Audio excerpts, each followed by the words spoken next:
Professor Mohammad Yunus আজকে প্রথম পর্বের যে জাতীয় ঐক্যমত্য কমিশনের সাথে যে রাজনীতি দলগুলোর সাথে যে টকসটা প্রথম পর্ব আজকে সমাপ্তি ঘোষণা করেন এবং বলেন যে খুব দ্রুত সেকেন্ড পর্বটাও শেষ হবে এবং সেকেন্ড পরে উনি আশা প্রকাশ করেন যে খুব দ্রুতই জুলাই চার্টার গৃহীত হবে।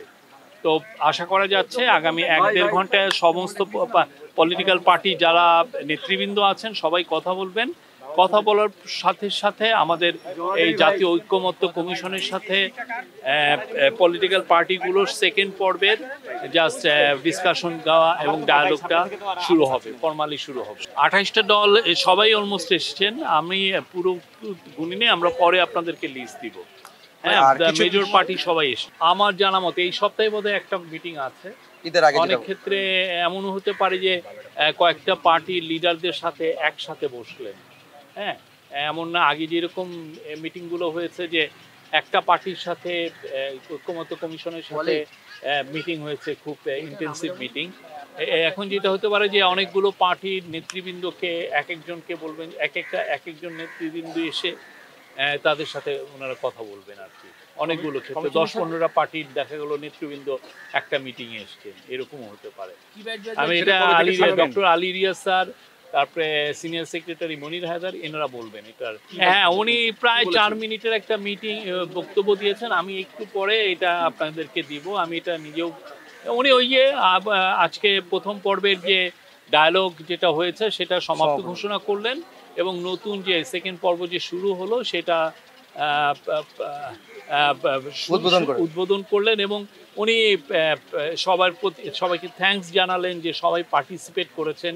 এটা খুবই একটা বাংলাদেশের মানুষের জন্য, আমাদের দেশের জন্য একটা ইম্পর্টেন্ট একটা ইভেন্ট যে সমস্ত পলিটিক্যাল পার্টি এই ডায়ালগে যুক্ত হয়েছেন এবং দেশকে নতুনভাবে গড়ার যে নতুন বাংলাদেশ গড়ার যে প্রতিশ্রুতি আমরা জুলাই অভ্যুত্থানের মাধ্যমে পেয়েছি। মূলত আজকে যে কনসেনসাস কমিশনের সাথে তাদের যে এর আগের ইন্টারাকশন, আজকে তাদের এক্সপেকটেশন কি, তা এগুলো নিয়েই কথা বলবো আজকে।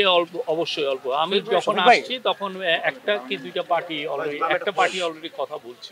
প্রফেসর ইউনূস অনেকবার জাতির উদ্দেশ্যে ভাষণ দিয়েছেন, অনেকবার ফরেন ডিগনিটারি এসেছেন, তাদের সাথে কথা বলেছেন, ইন্টারন্যাশনাল বিভিন্ন ফোরামে উনি কথা বলেছেন। প্রত্যেকটা জায়গায় উনি কিন্তু একই কথা বলেছেন। উনি বলেছেন ইলেকশন ডিসেম্বর থেকে জুনের মধ্যে যে কোনো একটা সময় হবে।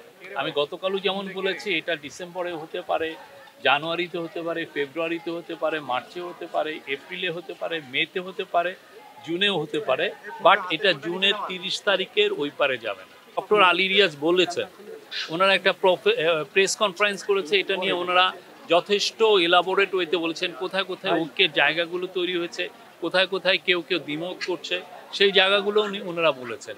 তো এটা ওনারাই বলবেন, ওনারা এটা নিয়ে কাজ করছেন, তো খুবই সারাক্ষণ এটা নিয়ে ওনাদের কাজ। ওনাদের নামটাই তো সেই জন্য দেওয়া হয়েছে ন্যাশনাল কনসেনসাস বিল্ডিং কমিশন। ওনারা কনসেনসাসে যাতে সবাই আসেন, সমস্ত পার্টিকে যাতে একই কনসেনসাসে আনা যায়, সেই জন্যই তো ওনারা কাজ করছেন। না এটাই আজকের মিটিংটা তো কনসেনসাস বিল্ডিং কমিশনেরই মিটিং পলিটিক্যাল পার্টির সাথে।